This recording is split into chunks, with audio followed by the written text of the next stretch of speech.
Bonjour tout le monde. Voilà, je vais vous raconter un petit mot de mon témoignage. Voilà, disons que moi j'étais loin de connaître la parole de Dieu, mais alors très loin, j'étais vraiment dans les ténèbres. Disons que j'étais une personne qui n'avait pas Dieu dans sa maison, forcément. Je croyais en Dieu, forcément, comme toute personne. On sait que tout ce qui est créé sur terre, c'est pas par hasard. Donc je savais qu'il y avait un Dieu, bien sûr, mais je le croyais à ma manière, et c'était là le problème. Jusqu'au jour où j'ai réellement fait une rencontre avec lui. Mais d'abord, j'aimerais parler de vous, de ce que j'étais et ce que Dieu a fait.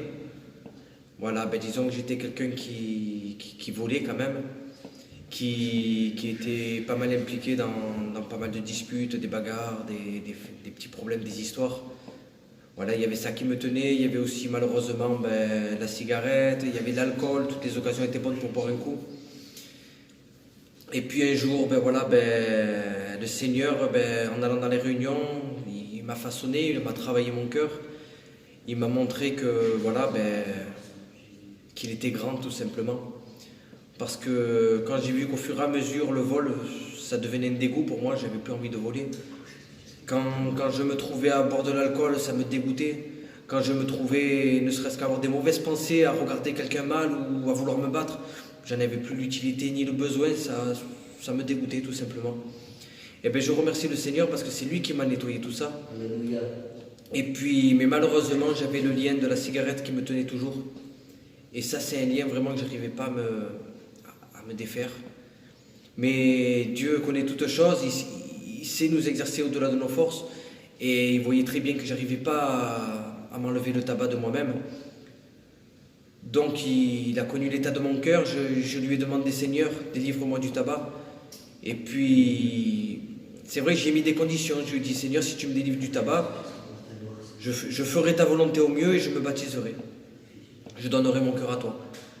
Et puis un jour, le Seigneur ne s'est pas fait attendre très longtemps. Un serviteur a prêché la parole de Dieu et puis le message est tombé dans mon cœur. Il a dit que votre corps, il est le temple du Saint-Esprit. Il ne faut pas le souiller, il ne faut pas le salir. Voilà, c'est la création de Dieu, il ne faut pas l'abîmer, il faut la garder intacte. Et il faut qu'on reste pur au maximum. Et le Seigneur, il m'a fait grâce. Ce jour-là, je n'avais plus aucune envie de fumer. Je suis sorti de la réunion avec une ferme assurance que je ne fumerai plus. Et voilà, ça fait bientôt 2 ans que je suis baptisé maintenant, que j'ai donné mon cœur à Dieu réellement. Et vraiment, voilà, si je peux vous donner un conseil, même si j'ai aucun conseil à vous donner, mais voilà, donnez sincèrement votre cœur à Dieu. Faites sa volonté du mieux que vous le pouvez. Et ne vous condamnez pas si vous faites un péché. Sachez que lui peut vous purifier, vous nettoyer chaque jour ce péché qui vous tient. Voilà, que Dieu vous bénisse et puis que Dieu ouvre votre cœur et vos pensées. Voilà, que vous puissiez comprendre la parole de Dieu. Que Dieu vous bénisse.